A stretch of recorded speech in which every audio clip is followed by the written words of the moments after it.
விஜய் வந்து ஜெயிச்சிட்டாரு, சிஎம் ஆயிட்டாரு. சிஎம் சீட்ல போய் உட்கார போறாரு. முதல் கையெழுத்து என்ன போடணும்னு ஆசைப்படுறீங்க? ஐயோ ஃபர்ஸ்ட் எனக்கு சந்தோஷம் தான். என்னால அடக்கவே முடியல சந்தோஷத்தை. ஒரு பக்கம் கண்ணீர் வந்தாலும் ஒரு பக்கம் சந்தோஷம்.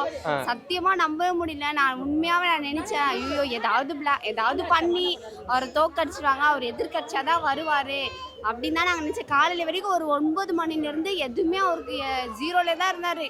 பயமா இருந்தது ரொம்ப. அவ்வளோதான் போல வரமாட்டாரா வரி. நான் அப்பெல்லாம் நாங்கள் சொன்னோம், நானே எங்கள் ஹஸ்பண்ட் அவர் எதிர்கட்சியாதான் வருவாரு அப்படின்னு, எதிர்கட்சியாதான் வருவார்னு நினைச்சோம். ஆனா ஒரு சிஎம்ஓ உட்காருவாரு. சத்தியமா அப்படியே உடம்பெல்லாம் புல்ல எரிக்குது. என்னால சந்தோஷத்தை அடக்கவே முடியல.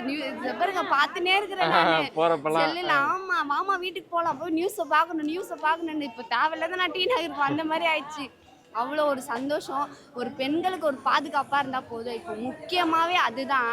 எங்கே பெண்கள் போயிட்டு வந்தாலுமே நம்ம வீட்டுக்கு வரோமா வர முடியாதான்ற ஒரு பயத்தில் தான் இருக்கிறோம். ஒரு பெண்களுக்கு ஒரு பாதுகாப்பாக இருந்தால் போதும். இந்த ஒயின் ஷாப்புக்கு அதை ஒரடியாக மூட முடியாது. ஏன்னா வந்து நிறைய பேர் இறந்து போயிடுவாங்க வயசானவங்களால், அதெல்லாம் இருக்க முடியாது.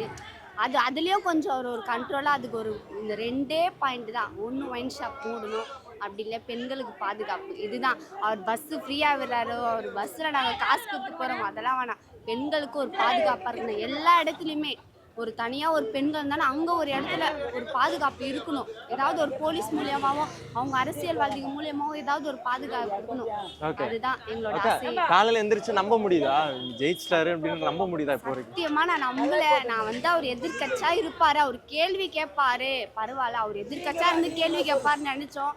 ஆனா அவரு ஜெயிப்பாருன்னு ஐயோ நான் எதிர்பார்க்கவே இல்லை. அவ்வளோ சந்தோஷமா இருக்குது. அவர் ஜெயிச்சுட்டாரு. இனிமேல் ஸ்டேட்டஸா போட்டு பறக்க விட வேண்டியதுதான்.